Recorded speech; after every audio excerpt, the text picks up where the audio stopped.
चंद घंटे का विजिट और बिलियंस ऑफ डॉलर्स की डील। जी हां, यूएई के प्रेसिडेंट ने अभी रिसेंटली भारत का 2 घंटे का विजिट किया है, जिसमें उन्होंने बड़ी बड़ी डील साइन कर डाली हैं और दुनिया को यह भी पैगाम दे दिया है कि हम भारत के साथ एक स्ट्रेटेजिक डिफेंस डील करने जा रहे हैं। आज की इस वीडियो में हम डिस्कस करेंगे कि इस मूव के जरिए यूएई ने क्या पैगाम देने की कोशिश की है। मिडिल ईस्ट में जो आजकल हम कवर कर रहे हैं, जो नई डायनामिक्स जन्म ले रही हैं, जिसमें यूएई और सऊदी अरेबिया इस वक्त अपोजिंग साइड्स पर खड़े हुए नजर आते हैं। एक ऐसे वक्त में जब पाकिस्तान ने अभी सऊदी अरब के साथ कुछ महीने पहले एक स्ट्रेटेजिक डील साइन की है, इस वक्त यूएई और भारत इन ऑप्टिक्स के जरिए क्या सिग्नलिंग देना चाहते हैं, आइए जानते हैं।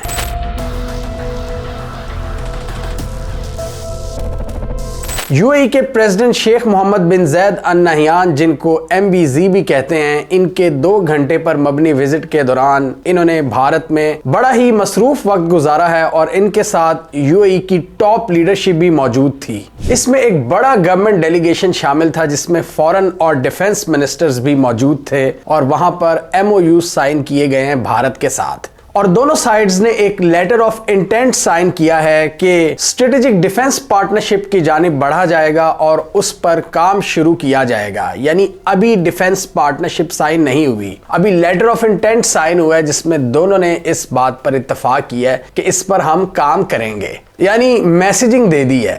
इसके अलावा इस विजिट में भारत और यूएई के दरमियान LNG का एक $3 बिलियन का मुआहदा भी सामने आया है, जिसने भारत को यूएई की गैस का सबसे बड़ा खरीदार बना दिया है पूरी दुनिया में। इन दोनों ममालिक के अगर करंट बायलैटरल ट्रेड का वॉल्यूम देखें तो वो $100 बिलियन है, जिसको 2032 में ये $200 बिलियन तक ले जाने का इरादा रखते हैं। और इसमें न्यूक्लियर कोऑपरेशन और न्यूक्लियर एनर्जी के हवाले से भी एक अंडरस्टैंडिंग है। और यूएई वेस्टर्न इंडिया जैसे कि राजस्थान, पंजाब या हरियाणा में एक स्पेशल इन्वेस्टमेंट हब खोलेगा, जहां पर ये इन्वेस्टमेंट्स करते रहेंगे, इंडस्ट्री लगाएंगे और भारत के साथ ट्रेड में इजाफा करेंगे। और इसकी मदद से ये अपनी बायलैटरल ट्रेड को $200 बिलियन तक ले जाना चाहते हैं। और असल पावर यही है इन दोनों ममालिक के दरमियान ताल्लुकात की डायनामिक्स की। पाकिस्तान में तो लोग परेशान हो रहे हैं कि जी हमने सऊदी अरब से अगर एग्रीमेंट किया है और उधर सऊदी अरब और यूएई का फड्डा हो गया है, तो यूएई शायद इनसे कोई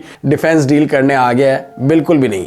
इस वक्त भारत की पूरी दुनिया में अहमियत इसलिए है कि उसकी आबादी बहुत बड़ी है और उनकी कंजम्पशन है, ऑब्वियसली उनकी एनर्जी की नीड्स हैं, उनकी फूड की नीड्स हैं, उनकी दूसरी अशिया के हवाले से बहुत ज़रूरियात होती हैं। तो पूरी दुनिया के लिए एक बहुत बड़ी मार्केट है भारत। तो भारत को ये ममालिक इग्नोर कर नहीं सकते। अब आप देखें, सऊदी अरब से हम डील की बात करते हैं कि जी हमारी डिफेंस डील है, लेकिन आपको पता है कि सऊदी अरब और भारत के दरमियान कितनी बड़ी इन्वेस्टमेंट और कितने बड़े ट्रेड डील्स हैं और ट्रेड वॉल्यूम है। इसके अलावा इनका एक ट्रेड कॉरिडोर भी है, India, middle east, Israel, Europe economic corridor, जिसके जरिए सऊदी अरब और यूएई दोनों भारत को कनेक्ट करते हैं। लेकिन यहाँ पर अभी हम आते हैं कि यूएई ने यहाँ पर क्या स्ट्रेटेजिक एंगल ढूंढा है। याद रखिएगा, मेन भारत के साथ ताल्लुकात में गल्फ स्टेट्स का जो इंटरेस्ट है वो इकोनॉमिक इंटरेस्ट है। उनको पता है कि भारत की स्ट्रेटेजिक आउटरीच मिडिल ईस्ट में नहीं है। ये पाकिस्तान है जिसकी स्ट्रेटेजिक आउटरीच अफगानिस्तान तक आती है, फिर थोड़ी बहुत मिडिल ईस्ट तक आ जाती है। और आजकल तो पाकिस्तान वैसे ही बहुत खुलकर खेल रहा है। पाकिस्तान सूडान और लीबिया के साथ डील्स कर रहा है। इसके अलावा गजा का जो पीस बोर्ड है डोनाल्ड ट्रंप ने, उसमें पाकिस्तान को शामिल कर लिया है। उसका भी ज़रा देखेंगे कि इजराइल ने उस पर क्या रिएक्शन दिया है। तो ये चीज़ समझना बहुत ज़रूरी है कि भारत की इकोनॉमी का जो शेयर साइज़ है वो इनको एक फैसिनेटिंग ऑप्शन बनाता है इन गल्फ रियासतों के लिए और इवन बहुत से दूसरे ममालिक के लिए भी। जैसे चाइना है, चाइना की बहुत बड़ी ट्रेड है, $100 बिलियन के करीब है। इसी तरह यूएई की भी $100 बिलियन के करीब है भारत से ट्रेड। तो इसमें इकोनॉमिक एंगल सबसे इंपॉर्टेंट है, जिसको समझना बहुत ज़रूरी है। और मोदी साहब तो बहुत ही खुशी के साथ तस्वीरें लगा रहे थे MBZ के साथ कि देखो जी बहुत बड़ी हमारी डील्स हुई हैं। अब यहाँ पर यह सवाल पैदा होता है कि इस स्ट्रेटेजिक सिचुएशन में ये जो सारे हालात बने हुए हैं कि एक तरफ सऊदी अरब वेस्ट एशिया और मिडिल ईस्ट में अपने आप को सुपीरियर शो करना चाहता है और वहाँ पर यूएई की एम्बिशंस को वो काउंटर कर रहे हैं और उनको रिपीट करने की ज़रूरत नहीं है। इन वीडियोज़ में हमने बहुत एक्सप्लेन किया है कहाँ यमन में कॉन्फ्लिक्ट हुआ है इनका, सोमालिया में कॉन्फ्लिक्ट हुआ है सोमालीलैंड के ऊपर, सूडान में कॉन्फ्लिक्ट हुआ है। तो यहां पर सऊदी अरब पार्टनर्स जमा कर रहा है, इजिप्ट, पाकिस्तान, तुर्की और उनको अपनी साइड पर कह रहा है इन मामलात पर कि हमने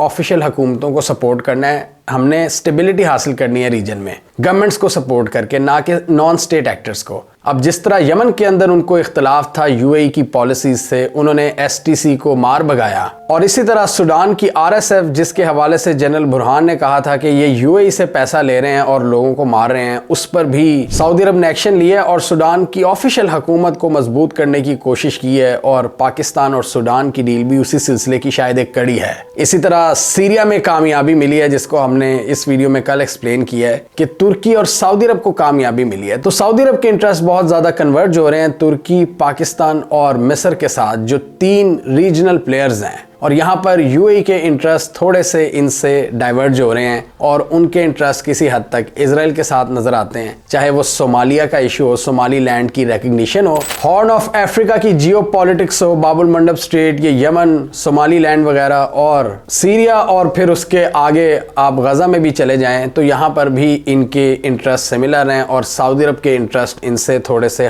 हटके हैं। तो यहाँ पर शेख मोहम्मद बिन जैद अल नहयान ने भारत का विजिट करके शायद किसी को पैगाम देने की कोशिश की है कि हम भी अकेले नहीं हैं। एक तो उनके इंटरेस्ट इजराइल के साथ काफ़ी हद तक कन्वर्ज होते हैं और भारत इजराइल के साथ बड़े अच्छे ताल्लुकात एंजॉय कर रहा है, तो बहुत से लोग ये कह रहे हैं कि ये एक नया नेक्सस क्रिएट हो रहा है, इजराइल, यूएई और भारत, जबकि दूसरी साइड पर पाकिस्तान, तुर्की और सऊदी अरेबिया हैं।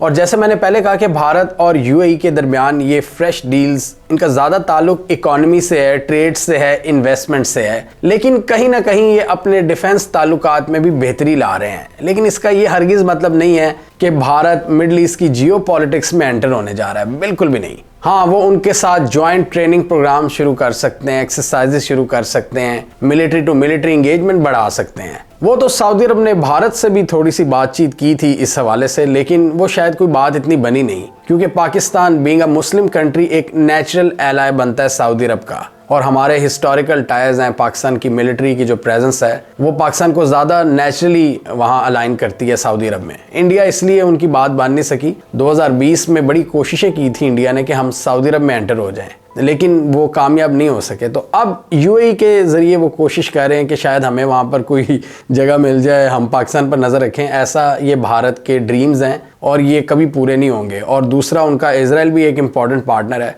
लेकिन हम सबको पता है, ये सारे एक्सपर्ट्स कहते हैं कि इजराइल की जो स्ट्रेटेजिक डेप्थ है वो है ही नहीं है मिडल ईस्ट के अंदर। उनके पास मिलिट्री पावर तो है, टैक्टिकल पावर है, वो आसपास कहीं भी बमबारी कर सकते हैं, लेकिन उनके पास वो डेप्थ नहीं है, वो थॉट नहीं है, वो स्पेस नहीं है जिसके जरिए वो मिडल ईस्ट में एक बड़ा प्लेयर बन सके अमेरिका बहादुर के बगैर। और इस सिचुएशन में जब अमेरिका इस रीजन से तकरीबन निकल चुका है और डोनाल्ड ट्रंप की पार्टी जो कहते हैं कि हमने तो आना ही नहीं है इधर, जो कि यूरोपियन एलाइज के साथ क्या कर रहे हैं, जो कि मिडल ईस्ट से तकरीबन निकल चुके हैं, तो इस सूरत हाल में अगर अमेरिका मदद नहीं करता पूरी तरह से इजराइल की, तो इजराइल काफ़ी वीक हो जाता है। लेकिन सेंटकॉम की प्रेजेंस हमेशा इजराइल को सपोर्ट प्रोवाइड करती है, लेकिन सेंटकॉम के अरब ममालिक के साथ भी रवाबित हैं, सेंटकॉम के पाकिस्तान के साथ भी ताल्लुकात हैं, लेकिन सेंटकॉम के भारत के साथ ताल्लुकात नहीं है, क्योंकि भारत के साथ जो यूएस मिलिट्री कमांड काम करती है उसका नाम है यूएस इंडो पैसिफिक कमांड। तो ये एक और रीज़न है जिससे हमें पता चलता है कि भारत की मिडल ईस्ट में कोई प्रेजेंस नहीं है, वहाँ पर इनका यूएस आर्मी के साथ कोई वर्किंग रिलेशनशिप नहीं है जिस तरह पाकिस्तान का है या सऊदी अरब का है। और ये तो भारत के एक्सटर्नल अफेयर्स के सेक्रेटरी मिस्री साहब ने भी कह दिया है कि हम रीजनल कॉन्फ्लिक्ट्स में इन्वॉल्व नहीं होने जा रहे। यूएई के साथ अगर हम कोई डिफेंस स्ट्रेटेजिक पार्टनरशिप करते हैं, इसका ये मतलब नहीं है कि हम वहाँ पर लड़ाइयों में शामिल हो जाएंगे। आप हो भी नहीं सकते, भारत चाहकर भी नहीं हो सकता, क्योंकि वहाँ पर उनका ना कोई एक्सपीरियंस है, ना उनकी प्रॉक्सिमिटी है, ना ही उनके यूएस के साथ ताल्लुकात है। लेकिन यहाँ पर यूएई ने ये कोशिश ज़रूर की है कि दिखाया जाए कि हमारे साथ भी एक मजबूत कंट्री खड़ा हुआ है, एक बड़ा कंट्री। पार्ट तो वो एशिया का ही है, तो वो ये दिखा रहे हैं कि एशिया में या ये वेस्ट एशिया में हम इतने अकेले नहीं हैं, हमारे पास भारत भी है, और देखो भारत, इजराइल और हम भी कोई इतने कमज़ोर नहीं है। ये शायद सऊदी अरब की तरफ एक सिग्नलिंग है। और इस डेवलपमेंट से भारत ने भी दुनिया को ये दिखाने की कोशिश की है कि हमारी भी डिफेंस डील्स हो रही हैं। जिस तरह भारत से मार्के के बाद पाकिस्तान डील्स पर डील सिक्योर कर रहा है, तो यहाँ भारत को भी कुछ दिखाना था अपनी आवाम और दुनिया को कि हम आइसोलेट नहीं हुए, हमारे भी पार्टनर्स हैं। इस वक्त हमें क्लियरली पता है कि सऊदी अरब और यूएई के हालात कुछ अच्छे नहीं जा रहे। यमन के साउथ में कॉन्फ्लिक्ट हो, सोमालिया में सोमालीलैंड का इशू हो, यूएई की गल्फ ऑफ एडन के आसपास बेसिस हो, सूडान में आरएसएफ की एक्टिविटीज हो, या फिर सीरिया और उसके आसपास के रीजन में इजराइल की किसी हद तक मदद, इन सारी चीजों में वेस्ट एशिया के दो पावरफुल कंट्रीज सऊदी अरब और तुर्की तकरीबन एक पेज पर हैं यूएई और इजरायली पॉलिसीज के खिलाफ। और पाकिस्तान की सऊदी अरब और तुर्की के साथ जो दोस्ती है वो उनको उस अलायंस में लाती है। और पाकिस्तान सऊदी अरब का भी डिफेंस पैक्ट है। पाकिस्तान की तुर्की के साथ बेहतरीन ताल्लुकात हैं। तुर्की हमें मॉडर्न टेक्नोलॉजी प्रोवाइड करता है, डिफेंस प्रोडक्शन के हवाले से ड्रोन्स वो हमें दे रहे हैं। पाकिस्तान के पास न्यूक्लियर पावर है, सऊदी अरब के पास एक डेप्थ है। तो ये इन तीनों का जो अलायंस अगर बनता है तो ये बहुत पावरफुल होगा पाकिस्तान, सऊदी अरब और तुर्की का, जिसका इस रीजन में कोई और दूसरा मुल्क या कोई दूसरा ब्लॉक मुकाबला नहीं कर सकता। और फिर अगर किसी के ज़हन में सवाल आता है कि अमेरिका यहाँ पर क्या कर सकता है, तो अमेरिका की जो हुकूमत है उनकी तो पॉलिसी यही है कि हमने तो इंटरफेयर नहीं करना, ये जो कर रहे हैं करने दो इन्हें। लेकिन अगेन अमेरिका की जो प्रेजेंस है, जो ब्यूरोक्रेटिक और मिलिट्री प्रेजेंस, वो नज़र रखती है मामलात पर। लेकिन अगर हुकूमत ही नहीं सपोर्ट कर रही तो फिर ब्यूरोक्रेसी क्या कर सकती है। और इसलिए यूएई और भारत का जो नेचुरल कनेक्शन है वो इकॉनमी से ही रिलेटेड है। पिछले फिस्कल ईयर में यूएई भारत का छठा बड़ा लार्जेस्ट फॉरेन डायरेक्ट इन्वेस्टर था, जिसने सिर्फ एक साल में भारत के अंदर 21 बिलियन डॉलर्स की इन्वेस्टमेंट की है। और पाकिस्तान में भी पिछले दिनों खबर आई थी कि यूएई ने फौजी फाउंडेशन के शेयर्स खरीदे हैं 1 बिलियन डॉलर्स के, जो हमने कर्जा देना था उसको इस तरह चुकाया जाएगा। और चंद दिन पहले यूएई के प्रेसिडेंट ने पाकिस्तान का भी विजिट किया था। तो बिल्कुल डायनामिक्स से डिफरेंट है पाकिस्तान के साथ जब ट्रेड की बात होती है या भारत के साथ होती है। भारत के पास हमेशा एक लेवरेज रहेगा, इकोनॉमिक लेवरेज, जबकि पाकिस्तान के पास एक स्ट्रेटेजिक लेवरेज है। पाकिस्तान की पोजीशन ज़्यादा बेहतर है सिक्योरिटी मामलात में। वहां पर पाकिस्तान दुनिया और मिडिल ईस्ट को बहुत सी चीजें ऑफर कर सकता है और करता भी है, लेकिन भारत ज्यादा ऑफर करता है इकोनॉमी के अंदर, इन्वेस्टमेंट के अंदर, और वो इन्वेस्टमेंट सिक्योर भी करते हैं। और अगर पाकिस्तान की इकोनॉमिक कंडीशन बेहतर हो जाती है तो पाकिस्तान भारत को बड़ा सीरियस कंपटीशन दे सकता है इन्वेस्टमेंट के पॉइंट ऑफ व्यू से, कि जो इन्वेस्टमेंट्स उधर जा रही हैं वो थोड़ी बहुत पाकिस्तान भी आ जाए। क्योंकि ये बड़ी अनफॉर्चुनेट बात है कि मुकाबला ही नहीं हमें नजर आता, कोई कंपैरिजन ही नहीं नजर आता। जो इन्वेस्टमेंट्स हम देखते हैं यूएई और सऊदी अरब वगैरह की भारत में, वो पाकिस्तान में नहीं है। पाकिस्तानी हुकूमत का क्या है कि यार हमें डिफर्ड पेमेंट सिस्टम पे तेल दे दो, हमारे सेंट्रल बैंक में आप 2 बिलियन 3 बिलियन डॉलर्स रखवा दो, हम कर्जे पर चलते हैं। जबकि भारत इन्वेस्टमेंट सिक्योर करता है। तो ये एक तल्ख हकीकत है जो हमें समझनी पड़ेगी। और ये जो डिफेंस डील की बातें हो रही हैं ये सब मजाक है, ये सब म्यूजिक है। यानी भारत को कोई रोल नहीं मिलने वाला मिडल ईस्ट के अंदर।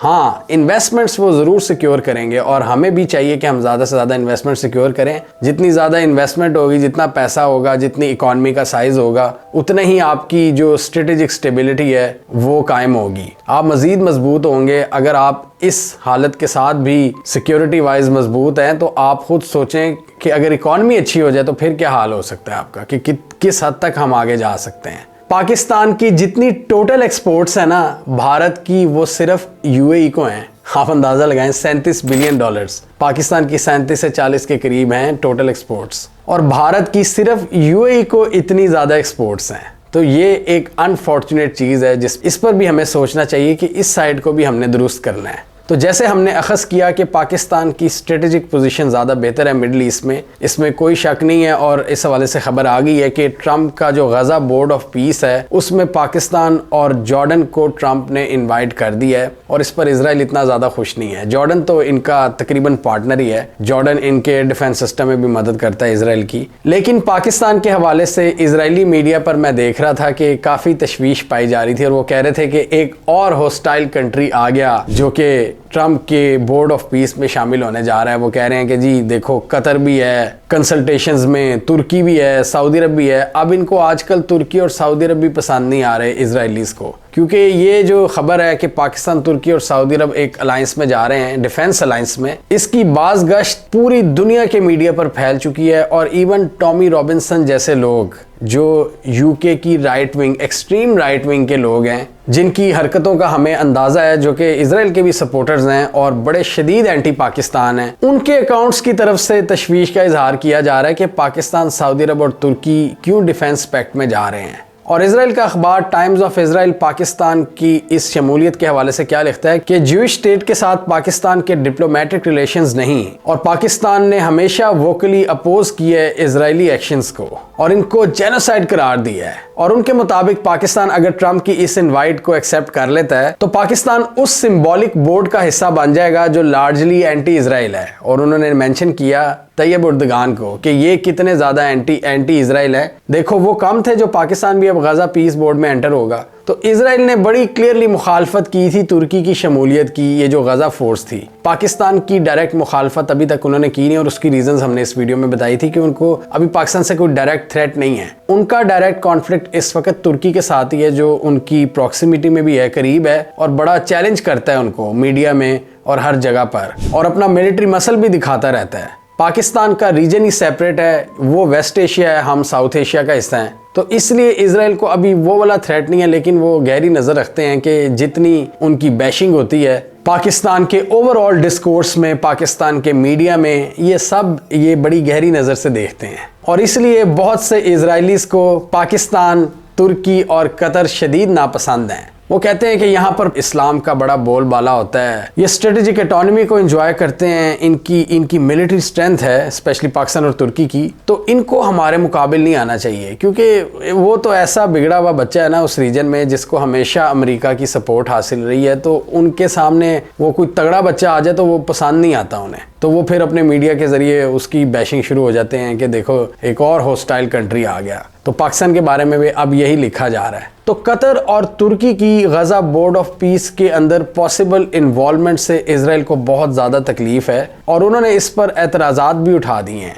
तुर्की और इजराइल के सीरिया में भी अपने अपने ऑब्जेक्टिव्स हैं, और वो क्या ऑब्जेक्टिव्स हैं आप इस वीडियो में देख सकते हैं। दोनों को एक दूसरे की पॉलिसीज इस रीजन में पसंद नहीं। ये चीज़ तो क्लियर है कि पाकिस्तान, सऊदी अरब, तुर्की और किसी हद तक इजिप्ट बहुत से मामलात पर एक पेज पर हैं, और दूसरी तरफ हमें यूएई, इजराइल और भारत एक पेज पर नजर आते हैं। लेकिन जैसे मैंने पहले कहा कि भारत की कोई स्ट्रेटेजिक इन्वॉल्वमेंट होना मिडल ईस्ट के अंदर वो बहुत मुश्किल है, क्योंकि वो उनके स्फेयर ऑफ इन्फ्लुएंस में ही नहीं आता। ना ही भारत ने कभी ऐसी कोई सीरियस कोशिश की है, और भारत की असल स्ट्रेंथ उनकी बड़ी इकोनॉमी है, उनकी पॉपुलेशन की वजह से। हमें कमेंट सेक्शन में बताइए आपके ख्याल में यूएई और भारत ने ये जो एक इशारा दिया है दुनिया को एक पॉसिबल डिफेंस पार्टनरशिप का, इससे क्या भारत की रीच एक्सपैंड होगी मिडल ईस्ट तक, या इसकी नौयत सिर्फ म्यूचुअल डिफेंस एग्रीमेंट तक होगी, यानी एक दूसरे को लॉजिस्टिकल या टेक्टिकल सपोर्ट जैसा कि जॉइंट ट्रेनिंग प्रोग्राम्स वगैरह, और इससे आगे कुछ नहीं। आप क्या समझते हैं? कमेंट कीजिए। इसके अलावा हमारा यूट्यूब चैनल सब्सक्राइब कर लें, साथ ही वो बेल आइकॉन भी दबा लें, ताकि वो स्टोरीज दुनिया भर से और पाकिस्तान से जिनकी मेन स्ट्रीम मीडिया पर प्रॉपर कवरेज नहीं होती, हमारे प्लेटफॉर्म के थ्रू आप तक टाइम पर पहुंच जाएं।